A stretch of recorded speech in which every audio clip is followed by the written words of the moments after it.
अस्सलाम वालेकुम and welcome world of exclusive amazing facts. प्यासे कौवे की कहानी दुनिया के हर मजहब और हर जुबान में मौजूद है। इस कहानी से हमें कौवे की जहनीत का पता चलता है। हमारे माशरे में एक चीज बहुत आम है, अगर किसी घर में सुबह सुबह कौवा अपनी आवाज सुना जाए तो इसको मेहमान की आमद से मंसूब किया जाता है। आज की वीडियो में हम सिर्फ एशिया के चंद ममालिक जिनमें पाकिस्तान, हिंदुस्तान और दीगर चंद ममालिक में पाया जाने वाला कौवा और इसके मुतल्लिक दिलचस्प हकायक बयान किए जाएंगे। हो सकता है आप इससे वाकिफ ना हो, वीडियो के आखिर तक साथ निभाइएगा। वीडियो शुरू करने से कबल नए देखने वालों से गुजारिश है आप चैनल को सब्सक्राइब कीजिए और बेल आइकन को जरूर दबाइएगा, क्योंकि जब भी मैं कोई नई वीडियो अपलोड करूंगा उसका नोटिफिकेशन आपको मिल जाएगा।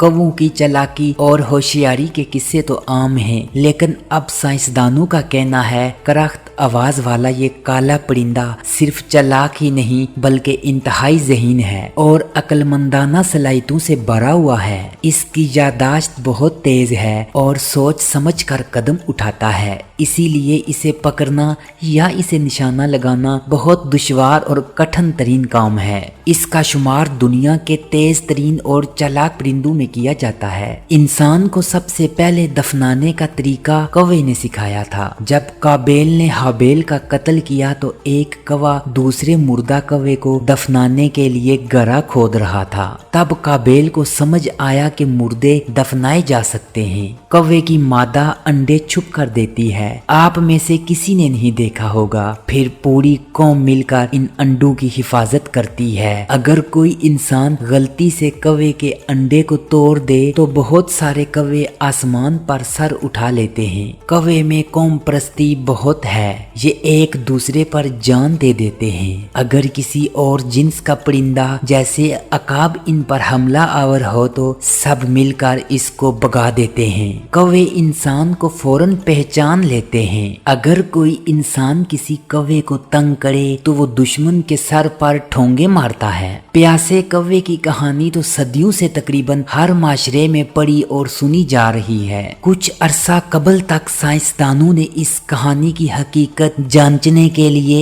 एक प्यासे कौवे पर तजर्बा किया। एक प्यासे कौवे को पिंजरे में बंद करके इसके पिंजरे में एक ट्यूब यानी कि इतना पानी इसमें डाला गया कि पानी तक कौवे की चूंच न पहुंच सके। फिर ट्यूब के करीब चंद कंकड़ियां रख दी गई। कौवे ने न सिर्फ ट्यूब में कंकड़ियां डालकर पानी पिया बल्कि थोड़ी सी मशक के बाद इसे ये भी पता चल गया कि पानी की सतह बुलंद करने के लिए ट्यूब में किस साइज के और कितने कंकड़ डालने हैं। चंद साल कबल बरतानिया की मशहूर यूनिवर्सिटी कैम्ब्रिज के साइंसदानों ने जंगलों में खुफिया कैमरे नस्ब करके एक तवील तहकीक के बाद ये बताया कि कौवे खुराक हासिल करने के लिए सिर्फ अपनी चूंच से काम नहीं लेते बल्कि इंसानों की तरह कई औजार और आलात भी इस्तेमाल करते हैं। ये औजार कुदरती नोयत के नहीं होते, मसलन नोकदार तिनकों से दरख्त के तने के इन बारीक सुराखों में से अपना शिकार बाहर निकालना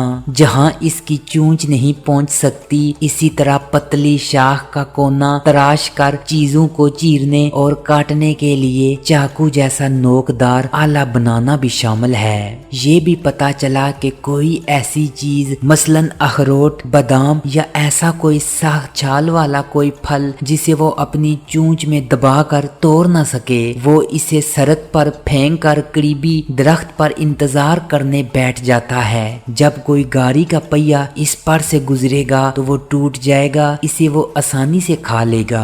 आपने अक्सर देखा होगा कि कौवा काएं काएं क्यों करता है। इसकी कहानी इंतहाई दिलचस्प है और ये हमेशा इंसानों से डरता क्यों है। जब अल्लाह ने हजरत नूह अलैहिस्सलाम की कौम को तूफान में गर्क कर दिया था, 150 दिनों बाद तूफान खत्म हुआ, पहाड़ों की चोटियां नमूदार हुई, आसमान से बारिश रुक गई और हजरत नूह अलैहिस्सलाम ने एक कौवे को भेजा कि जाकर देख आए कि दुनिया के हालात क्या हैं। जब कौवे ने इंसानों की लाशों को देखा तो नोच नोच कर खाने लगा। तब हजरत नूह अलैहिस्सलाम ने बदुआ की, तू हमेशा खौफ में मुब्तला रहेगा। تمہیں کبھی سکون نہیں ملے گا، یہی وجہ ہے کوا انسانوں سے ڈرتا اور گھبراتا ہے، جس کی وجہ سے کبھی بھی کوا انسانوں کے گھروں میں گھونسلہ نہیں بناتا۔ پھر حضرت نوح علیہ السلام نے ایک کبوتر کو بھیجا۔ کبوتر جب واپس آیا تو اس کی چونچ میں ایک زیتون کا پتا اور اس کے پاؤں میں کیچڑ لگا ہوا تھا، جس سے حضرت نوح علیہ السلام کو معلوم ہوا کہ تمام دنیا غرق ہو چکی ہے۔ پھر حضرت نوح علیہ السلام نے کبوتر کی گردن میں ایک خرشاخ کا ہار ڈالا اور دعا کی، تو ہمیشہ خوش رہے اور خوشی کی علامت بن کر رہے، تو جہاں بھی رہے امن و سکون رہے۔